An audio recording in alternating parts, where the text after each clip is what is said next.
So many Northerners, white Northerners, as well as African Americans, gave their lives to defeat the Confederacy. And intended to be a celebration of some blue-collar sort of working-class pride. Just represents like a really like disgusting ideology. People died under this flag. It represents like hate. And so when people fly the Confederate flag now, or have it on a shirt, or hang it up in their dorm room or whatever, I think it's always useful to ask why. And not necessarily even in a confrontational way, but why? Like, what does this mean to you?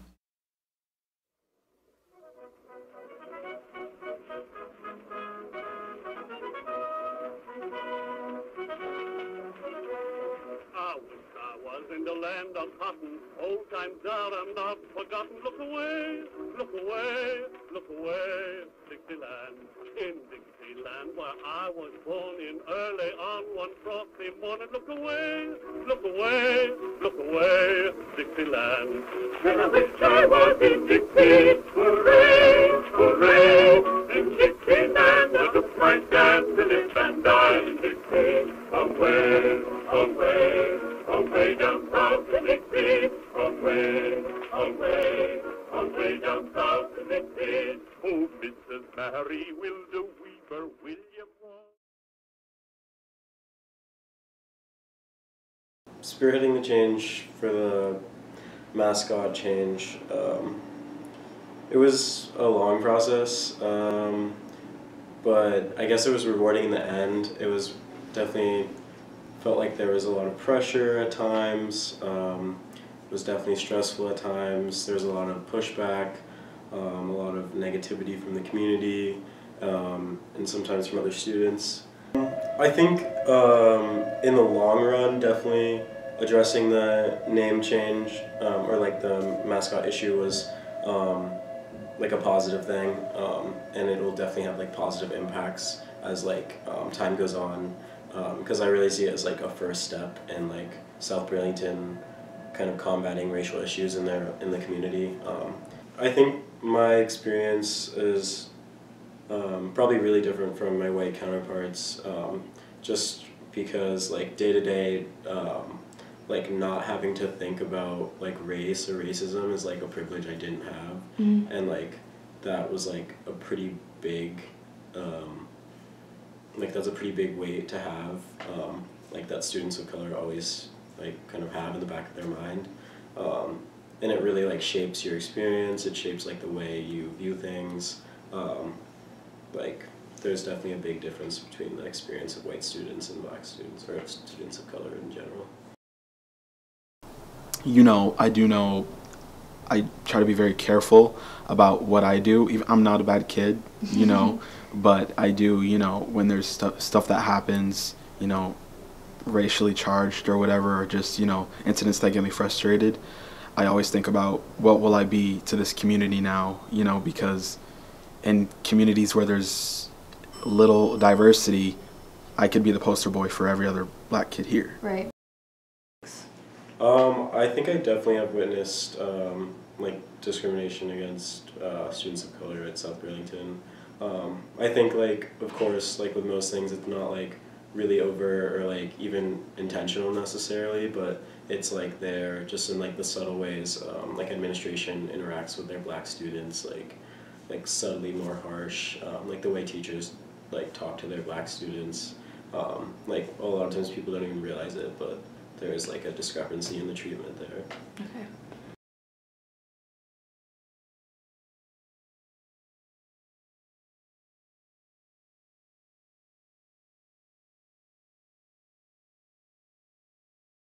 Cool. Okay, I feel like the Black Lives Matter protests kind of like provoked a very raw reaction from, you know, the white students here. Like I remember one incident, I was taking the bus at the time, and the bus goes to Alberg, and we were on our way through Swanton, and an ambulance passed us, and this was the day of the protest, and a senior in the back of the bus yelled, "Oh, a black kid probably got shot." And it was like, wow, these people really don't care. They kind of like you know, minimize the issue. And there's so many people who argue against the issue, saying there is equality, there is this, there is that. But when you see people openly, you know, just, that was a very malicious remark. Okay, so the Confederate flag, to me, it represents like hate, because the thing is with the Confederate flag is that people here, there's no really need to fly it. We're in the North, we're in Vermont, and people fly it and they claim Southern pride.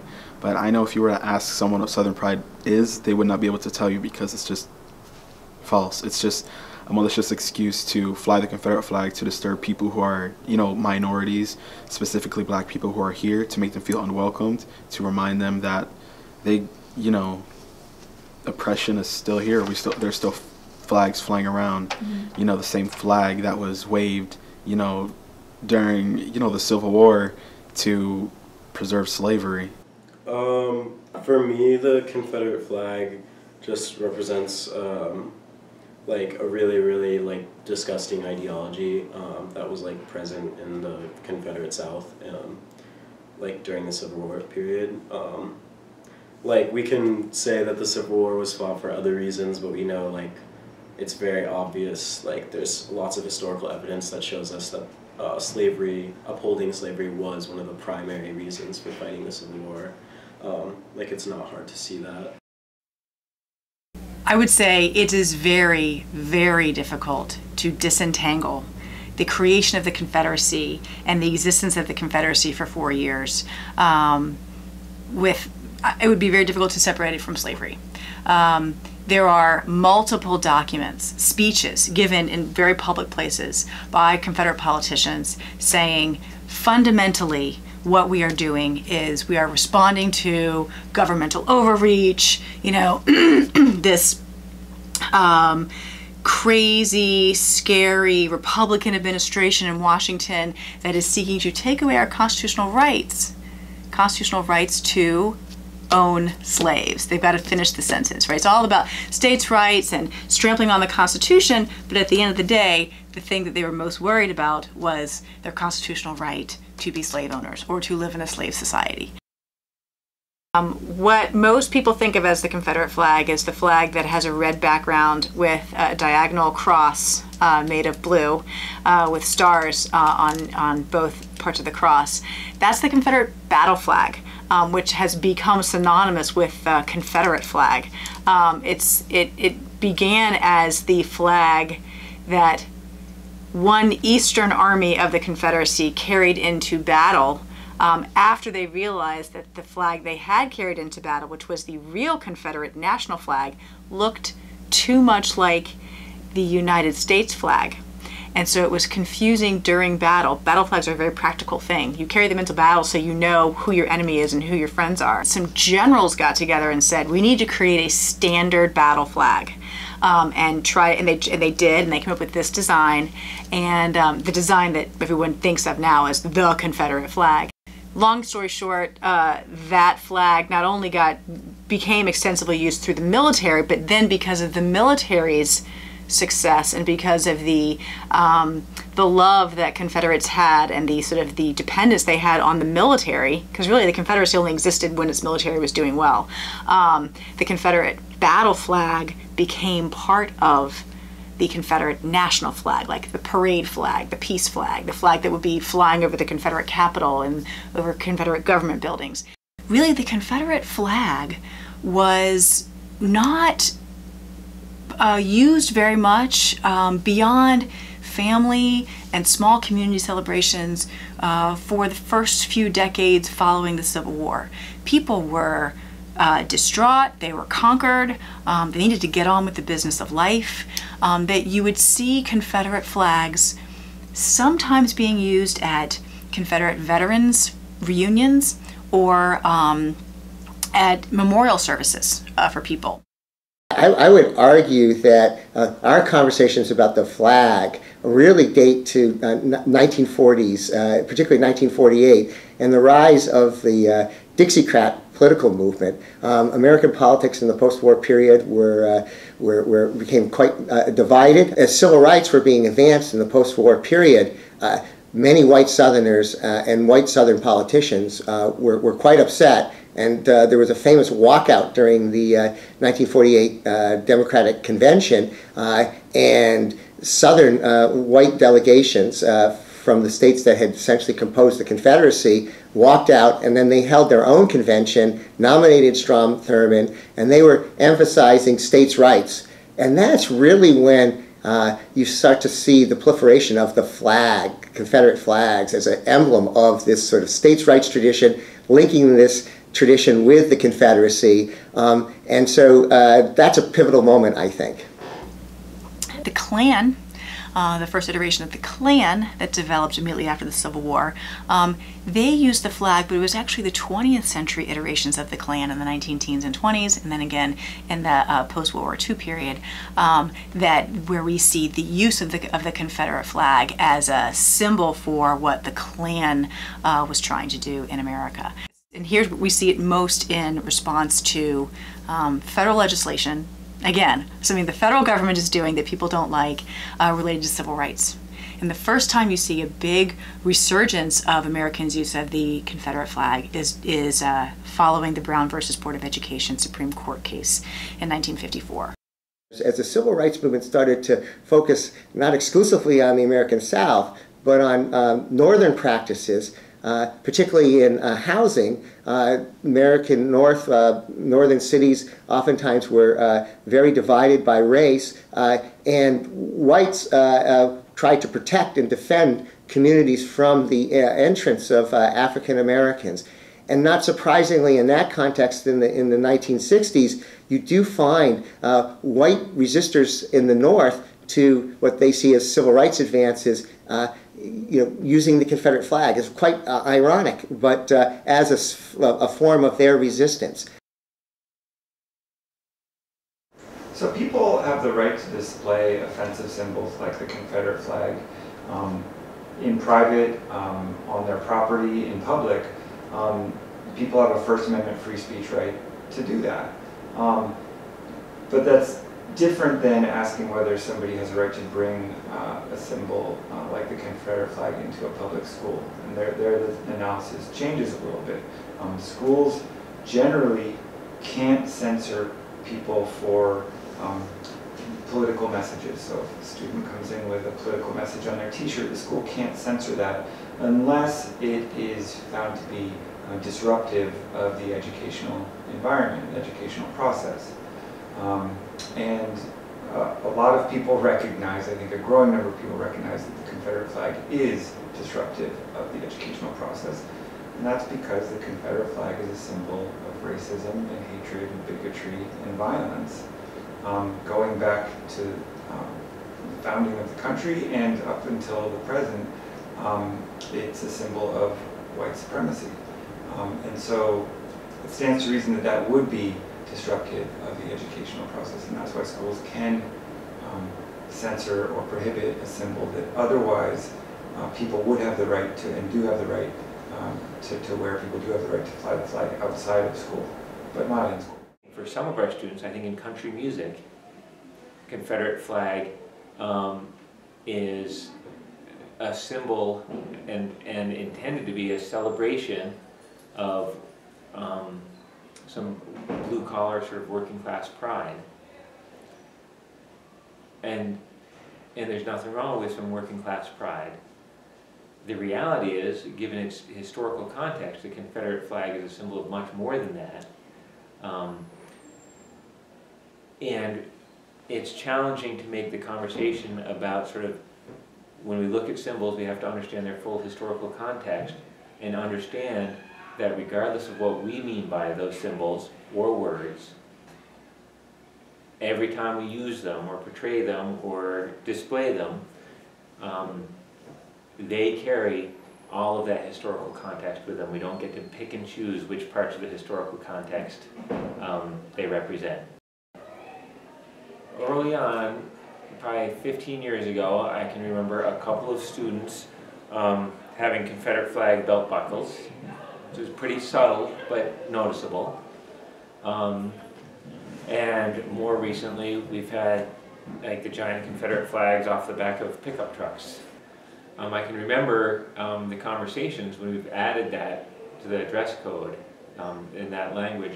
And it was in large part in response to the Confederate flag and wanting to make sure that the students' clothing didn't assert microaggressions or wasn't a way of disempowering other student groups. A parent came to, I guess it was a game day, it must have been a Friday afternoon when we were going to have a football game in the evening, and took the Confederate flag that one of the football players was displaying from the back of his pickup truck, took it off the pickup truck and took off with it. And so then the parent came to me, and at which point I launched an investigation based on our harassment policy, and interviewed a fairly, at the time, wide variety, a number of dozen or so folks, both students here in the school and parents in the community. Some of them, I think, vocalized sort of a rebellious spirit that none of them would admit to, having any kind of, racist sentiment, but they talked about either Southern heritage, which was rang somewhat hollow to me, because none of them really had, when I questioned them about what their heritage was in the South, there wasn't any. And others, it sort of was more like wanting to just be sort of rebellious. Clearly I felt that after talking with a fairly substantial number of people and viewing that incident where actually somebody resorted to stealing something from someone else's property, that it was certainly disruptive to the school environment and therefore had no place in the school if it was making people feel uncomfortable and actually more than uncomfortable, unsafe. And because in order to learn, we need to be able to have a safe environment for every student. Some peoples, maybe not young peoples, but a lot of Americans' referential point in the 20th century to the use of the Confederate flag is for resistance to civil rights activity.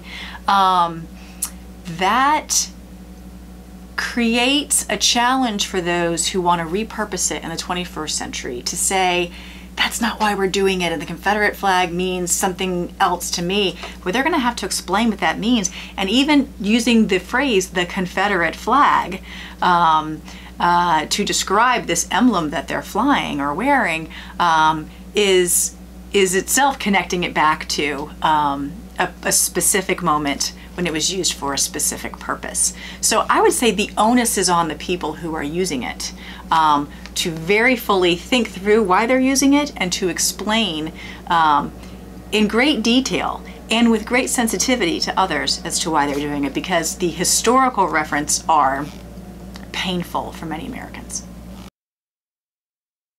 Yeah, the Confederate flag can still be seen at South Burlington. Kids wear it on sweatshirts and stuff, and on T-shirts. You wouldn't think that it'd be as prevalent as it is, but it's still there. I do see people wearing it sometimes. I know someone last year in my English class wore a sweater, but I just didn't engage because there's a lot of ignorance, and all that other ignorance will support his ignorance, and just me being the only voice to speak out against that ignorance, I would kind of be invalidated by the majority. I had a conversation with a student, a peer, on the bus about the Confederate flag, what they thought about it, and they decided to bring someone of more rural origins in Vermont into the conversation. The conversation ended in that person telling me I'm lucky that this country has integrated us, people like me, and this was all over the flag, because this started from the flag all the way till not thinking it's okay, from the person who's fighting for the flag telling me I'm lucky I should have been integrated. Well, it makes me feel in some ways they don't really care, which I'm not asking them to care about me personally, but I do, I expect, you know, the same respect every other human around here gets. I think some people will argue that, you know, when they're displaying the Confederate flag, it's in some ways it's just a kind of broad statement about who they are. Now they can believe that, but they it's, you know, sort of a general because they like the look or something like that.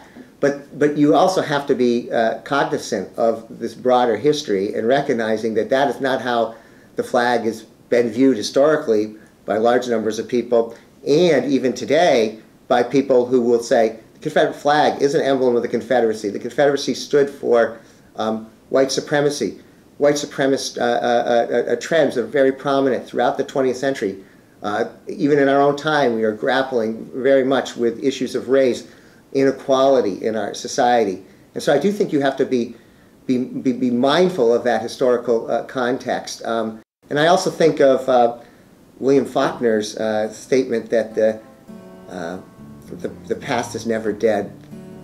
It isn't even the past.